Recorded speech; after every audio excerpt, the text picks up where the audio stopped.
Greetings, Pokey fans! Michael here, and earlier this year, I made a video called Bug-type Pokemon Then vs. Now, where I went over all of the dramatic changes the bug type has received throughout all of the mainline Pokemon games. I've gotten a lot of requests from you guys to make the same format of video for other types, so today I'm going to do that for the Dragon type. Oh, I'm sorry, excuse me, the Salamence type. What the Dragon type has gone through has been really interesting because while the bug type definitively went from very, very bad to solidly decent, the Dragon type has been on a lot more of a roller coaster. Before I dive into the rest of the video though, I just want to take a quick minute to tell you about the extremely fun new game called Ooblets, thanks to the sponsor for this video, Epic Games. Ooblets is a farming simulator and creature collection game, so think Stardew Valley mixed with Pokemon. When you arrive in town, you get to choose a starter Ooblet, and you take on other Ooblets not in battles, but in dance-offs. They're incredible. If you win, the Ooblet you defeated gives you a seed in the most spectacular fashion. He just farted out which you can then use to grow one of your own in your farm. There are lots of adorable Ooblets with multiple color variations, and it's a ton of fun to try and collect them all while also building up your farm at the same time. The game as a whole is adorable, beautiful, and hilarious. If you want to know more about Ooblets, I have two videos over on my second channel, MandJTV Plays, where I try out the game for the first time and have a heck of a lot of fun. If you want to pick up Ooblets for yourself, the link is in the description below. It's available in the Epic Games Store in early access right now. Thanks so much to Epic Games for sponsoring, and now back to the video. So don't forget to subscribe to my channel, you know the drill, and let's dive into the history of the Dragon type, starting in Gen 1, where the Dragon type may as well not have existed. This was the type matchup chart for the Dragon type in Generation 1. It was super effective against Dragon itself, but nothing else, resisted the 4 starter types, and was weak to, of course, Dragon, but also to Ice. All of these attributes are still true today. However, in Gen 1, nothing resisted Dragon, and nothing was immune to it. Those last 2 attributes make it seem like Dragon would be a really excellent attacking type, right? Haha! No. The only Dragon type move in the entire game was Dragon Rage, which did 40 HP damage to any Pokemon it hit. No resisting and no super effective hits. 40 HP damage flat every time. What this means is that offensively, the Dragon type just didn't exist. Dragon Rage could have been Water Rage or Bug Rage or Psychic Rage, and its impact on battle would have been the same. Therefore, a Pokemon that was weak to Dragon was not actually weak to Dragon because there was no possible way to deal super effective Dragon type damage. But in addition to that severe limitation, there was another one. There were basically no Dragon type Pokemon either. There was only one fully evolved Dragon type Pokemon, Dragonite. Dragonite is a very strong Pokemon, of course, being a pseudo-legendary and having a 600 base stat total in today's system, but due to the Dragon Rage limitation, it had no Dragon type offensive power. The only thing its Dragon typing impacted was its defense. Dragonite at the time was 2 times weak to Rock and 4 times weak to Ice, and resisted Fighting, Bug, Fire, Water, and Grass. By being a flying Dragon type rather than just pure flying, it essentially took on a 4 times Ice weakness in exchange for losing its electric weakness and gaining resistances to Fire, Water, and Grass. So Gen 1 had one Dragon type move that barely even counts as a Dragon move because it doesn't really deal Dragon type damage, and then it had one fully evolved Dragon type Pokemon. The type was extremely limited, so limited that it may as well have not existed, yet they still decided to make a Dragon type specialist. This was Lance's team in red and blue, and while the roster was the same in yellow, the movesets changed to be better. Notice how the Dragonairs lost Dragon Rage, and I called it better. That's because Dragon Rage is a terrible move at higher levels. So the one Dragon type move Not only does it not really matter that it's Dragon type, it's also just not a good move. This Dragon Specialist had 3 of his 5 Pokemon come from the same evolutionary line, and he barely had the only Dragon move in the game, a move that could not deal even super effective or resisted damage. I just don't understand the decision to have Lance as an Elite 4 member Dragon Specialist when the Dragon typing was barely even there. It would have made more sense to have an Elite 4 member that focused on a more populated type, like flying. Oh wait, look, Lance's team, more than half of it is flying. From now on, he shall be known as Bird Keeper Lance. But then came Generation 2, which made the Dragon type somewhat more substantial. This was Dragon's type chart in Generation 2, and it stayed this way for several generations. The only change from Gen 1 was the addition of the Steel type, taking the number of types that resist Dragon from 0 to 1. This might make it look like the change from Gen 1 to 2 was a net negative for Dragon types because they gained a resistance, but in reality, that's not true. Overall, it was a positive change for the Dragon type because they actually got moves. Gen 2 added Dragon Breath, Outrage, and Twister, moves that were all special at the time. Twister and Dragon Breath were on the weaker side, but Outrage was very powerful and had a lot of devastating potential. Dragon types could finally hit other dragons with super effective damage, and then hit the rest of the Pokemon roster with strong stab neutral hits, except for Steel types. They finally had offensive potential, and they had a good amount of it. As for the Dragon type roster, Gen 2 didn't add much. In fact, it only added 1 Dragon type Pokemon. Not 1 Dragon type evolutionary line, just 1. And that being Kingdra, a new evolution of a Gen 1 Pokemon. That's it. That's all they added, and the thing didn't even get Outrage. Don't get me wrong, Kingdra was and is still a threat. At the time, its only weakness was Dragon, and that was fantastic considering, again, how limited the type was. And its base stat total was a very good 540. I'm not saying they should not have created Kingdra.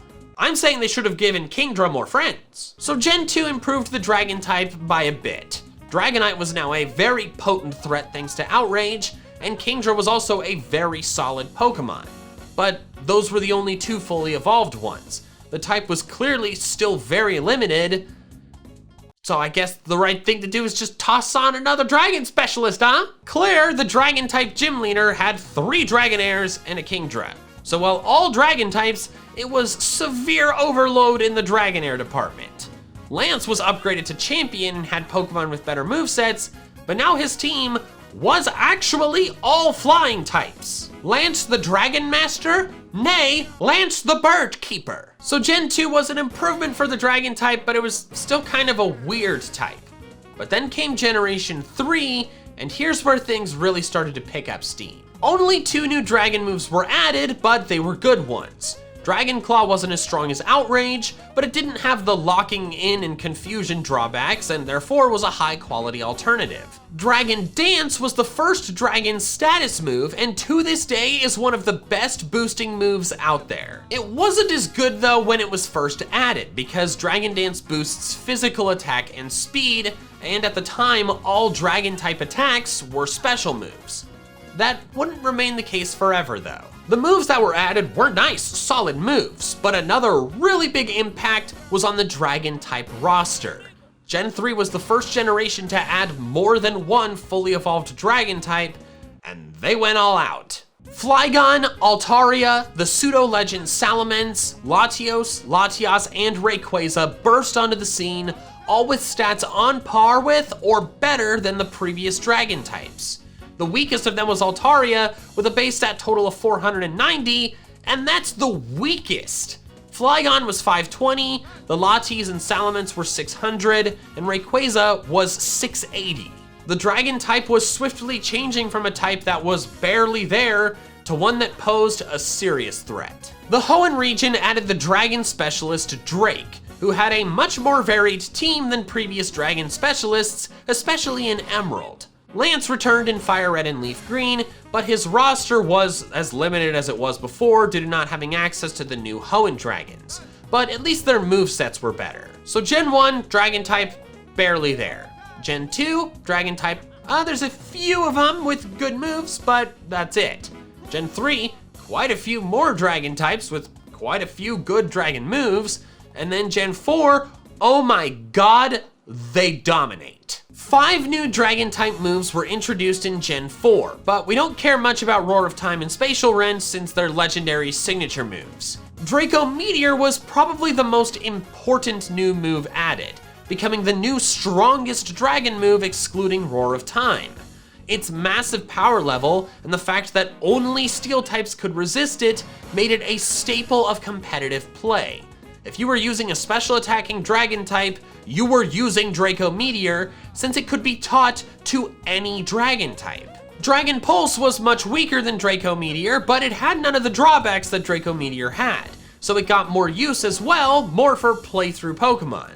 Then finally was Dragon Rush, which honestly isn't a great move. Its horrible accuracy really kills its viability. But not only did these new moves make an impact, particularly Draco Meteor, but the physical special split happened, which had a big positive impact on older moves. Before Gen 4, Outrage and Dragon Claw were special attacks, but now in Gen 4, they're physical, which is phenomenal for Dragon-type Pokemon with really high attack stats like Dragonite and Salamence. Before, they had to kind of split their investment between physical for the flying type and special for the dragon type. Now, you can just pour everything into physical attack and dominate. Plus, like I mentioned, Dragon Dance became way more useful. In Gen 3, you couldn't effectively use Dragon Dance to sweep with Outrage or Dragon Claw since the moves were special. Dragon Dance wouldn't be able to boost the Dragon-type Pokemon's Dragon-type moves. But now, for many of them, they had both physical Dragon moves and a way to boost them. Dragon Dance sweeping became extremely prevalent and devastating. As for the Dragon-type roster, Gen 4 didn't add many, but they didn't mess around with the ones they did add. First was Garchomp, Sinnoh's pseudo-legendary and one of the most famously effective Pokemon of all time. It was the signature Pokemon of Cynthia, and hers is now infamous for how strong it is. Another tidbit about Garchomp is that it's the Pokemon that started the trend of every generation's new pseudo-legend always being a dragon type. Dragonite started it in Gen 1, but then Tyranitar stopped it in Gen 2. You could argue that Salamence restarted it in Gen 3, but Salamence was introduced alongside another pseudo-legend, Metagross, that was not a dragon type. From Garchomp onward, every generation's pseudo-legend has just been one pseudo-legend that's always a dragon type. The other 3 new dragon types were the box art legends, Dialga, Palkia, and Giratina. Their positions as legends didn't impact the competitive scene as much since they were banned, but they're clearly very good and extremely overpowered. With all the pseudo-legends and all the legends that were added in Gens 3 and 4, the average base stat total for the dragon type is getting sky high. Gen 4 did not add any new dragon specialists, but it did update Claire's and Lance's teams a bit, mainly just with different movesets. They still didn't have access to the Hoenn and Sinnoh legends, so the rosters stayed mostly the same. Next came Generation 5, and it only added to the dragon type's dominance. The new moves did not impact much. Dragon Tail was a middling power switch forcing move, and Dual Chop was Dragon Claw, but with 2 hits and worse accuracy. Dragon Claw, Dragon Pulse, Outrage, and Draco Meteor remained the de facto dragon attacks. So the moves, they weren't much of an impact, but Gen 5 added several new, really powerful dragon-type Pokemon that basically just increased people's options for how they wanted to dominate with a dragon-type Pokemon. The first of the fully evolved ones was Haxorus. It was not a pseudo-legend, but its stats were still good enough to succeed, especially its sky-high attack. I have personal experience using Haxorus to sweep, and it does a good job of it. Next was Hydreigon, the pseudo-legend, which has excellent stats across the board. 2 immunities and 6 resistances made it an extremely effective Pokemon. Then was Druddigon, which didn't make as big of an impact, actually having the lowest base stat total of any fully evolved dragon type up to that point, but that was fine as the dragon type deserved a weaker member. Yes, weaker. that weaker member still having a base stat total of 485. The Dragon type is ripped. The other Dragon types were the box art legends, Reshiram, Zekrom, and Kyurem. Unsurprisingly, they had a lot of power, especially Kyurem's fusion forms, which had base stat totals of 700. Gen 5 added Drayden and Iris as Dragon Specialists, the two of them being version-exclusive gym leaders in Black and White, then Iris being the champion in Black 2 and White 2, while Drayden remained at the gym. Iris was a formidable champion too, having both a Haxorus and Hydreigon on her team, which were tough to deal with. Dragons were incredibly dominant in Gens 4 and 5. Nothing could resist their attacks but Steel types. Their average base stat total was extremely high. Their only weaknesses were to Ice, a type that has very few resistances itself, and to Dragon itself. The only thing strong enough to stop a dragon was another dragon or one of the select few fast ice types. The Dragon type was flying high, but then it flew too close to the sun. Introducing a new type of Pokemon, Fairy type, which is super effective against Dragon type Pokemon. Adding a new twist to your battle strategies. A new twist indeed, twisting up Dragon's spines. Like the Psychic type in Gen 1, the Dragon type had become too overpowered. If you had a strong Dragon type, you could succeed pretty much every time unless you ran into a Steel type, but even then, most dragons can learn Earthquake or Flamethrower or something else. Dragon types needed to be nerfed, and the Fairy type was how they did it. This was the Dragon type chart starting in Gen 6 with X and Y, and it's the one still in place today. Not only were Dragon types now weak to Fairy, but Fairy was also immune to Dragon. No more outrage sweeping free-for-alls if your opponent brought a Fairy, which they probably did. Since Fairy is now the best type in the game, and honestly a nerf for it might be coming at some point in the future. The Fairy type showing up dramatically reduced the Dragon type's power. It didn't make it bad, it just took it from extremely absurdly overpowered to a reasonable level of quite good. Well, it depends on the Pokemon. Hydreigon really did not appreciate the Fairy type. Gen 6 did not add any new Dragon type moves, but it did add a lot of new Dragon Pokemon. Dragalge, Tyrantrum, Goodra, Noivern, and Zygarde were the totally new species, all of which had solid or excellent stats.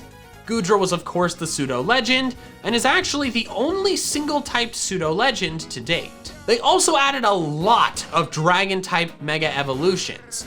Most of them were Mega Evolutions for existing Dragon-type Pokemon, but a few of them were Pokemon that gained the Dragon type upon Mega Evolving. Across all of Gen 6, those were Mega Charizard X, Mega Ampharos, Mega Sceptile, Mega Altaria, Mega Salamence, Mega Latias, Mega Latios, Mega Rayquaza, and Mega Garchomp. I would argue that most of these Mega Evolutions should not have been made. The purpose behind Mega Evolution was to make underpowered Pokemon actually quite good. Yet they gave Mega Evolutions to already overpowered Pokemon like Salamence and Garchomp. It took them from extremely good to broken beyond repair. Yes, the Fairy type existed now, but a Fairy's not stopping a Mega Rayquaza, the uber tears of Smogon could not. Drasna was the new Dragon Specialist, but she wasn't particularly memorable in my opinion, like most of the Kalos Elite Four. Drake's team was upgraded with new movesets and Mega Salamence in his rematch. Then came Gen 7, and there weren't any drastic changes, mostly. A lot of new moves were added, but none of them really count. Devastating Drake and Klinger's Soul Blaze were Z moves, and then Clanging Scales, Core Enforcer, and Dragon Hammer were all signature moves for Kamo-O, Zygarde, and Alolan Exeggutor respectively. Well, actually, Tropius can learn Dragon Hammer via breeding, but that doesn't really matter, it's not a Dragon type, and also it's a Tropius, it's never gonna do anything good, which is sad because I like Tropius. The new fully evolved Dragon type Pokemon were Turtonator, Drampaw, the Pseudo Kamo-O, Guzzlord, Naganadel, and Ultra Necrozma. Once again, none of them have bad base stat totals, and Ultra Necrozma is yet another crazy powerful Pokemon. The only Dragon Specialist was Ryuki, an interesting character who got a unique design, but I think is completely skippable. He looks like he should have a larger role than he did. Now finally, we're caught up to modern day Generation 8. And the biggest changes this generation brought to the Dragon type, in my opinion, were the new Dragon type Pokemon. But first, we have the list of moves, and Gen 8 appears to have introduced a lot of Dragon type moves, but most are not widespread. G-Max Depletion and Max Wormwind are the max moves.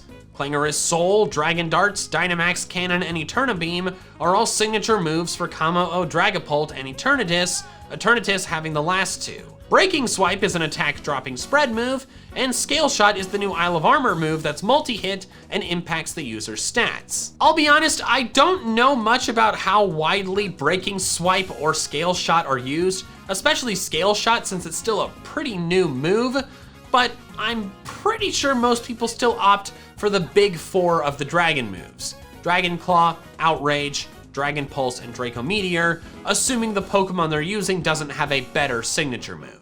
But like I said, the new Dragon type Pokemon are quite impressive. Flapple and Appleton are probably the weakest of the bunch, but they still have good base stat totals. Dracozolt and Dracovish are very good, Duraludon is excellent, the Pseudo Dragapult is incredible, and Eternatus is a typical broken legendary. Side note, Eternatus's Eternamax form has the highest base stat total of any Pokemon ever, coming in at over 1,000, but it doesn't really matter. That base stat total is only used in the 4-on-1 story battle. No person can actually use that base stat total in battle without hacking the game. So it doesn't matter. Don't factor that into any calculations. The Dragon Specialist is Raihan, who is very cool, and we like him. His gym team may only be half dragons, but the team is cool, and therefore he gets a pass. His tournament team is much more Dragon type. So to summarize, the Dragon type started out as being barely there, but then grew over time to be extremely overpowered, then was knocked down a peg by the Fairy type. But to this day, it remains one of the best types and very strong, primarily due to just how strong every frickin' Dragon type is. To this day, it has the highest average base stat total among all Pokemon in a particular type. Thanks so much for watching, and an extra special thanks to my patrons over on Patreon. We're helping support my channel independent of fluctuating YouTube ad rates. If you want to help support me in the same way, the link is in the description below. Also, if you want to check out some more of my fun Pokemon content, I recommend these videos here. Alright, that's all I have for now, so until next time, big fans. Gotta catch them all.